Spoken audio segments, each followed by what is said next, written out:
Hey everybody, it's Paul's Day Off. So today I got coming at you a little Jefferson's Ocean. And when I say a little, I mean a little. It's a 375. Look at her. Ain't she cute? That being said, let's get into this. Color of it is amber, maybe a tawny amber, somewhere between the two. Fairly light, but it is amber color, not a dark brown. On the nose, I get lots of citrus, lots of orange peel. Uh, yeah, it's very appealing. Yeah.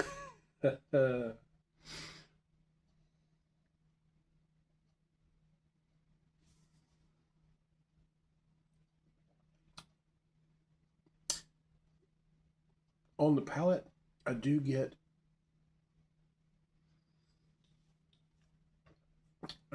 citrus right up front, followed by a little bit of wood and a lot. The aftertaste is butterscotch. Butterscotch actually hanging on pretty good.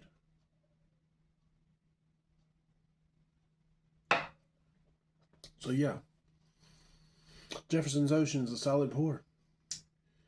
Would I buy it again? Yeah, I'd buy it again. Um, you get a chance to pick up one. I mean, hey, I can tell you, I'd probably even pick up the 750 at this point. I picked up the 375 just to save the cash, but now that I know, I know. I'm Paul. It's my day off. Y'all like and subscribe. Thanks, guys.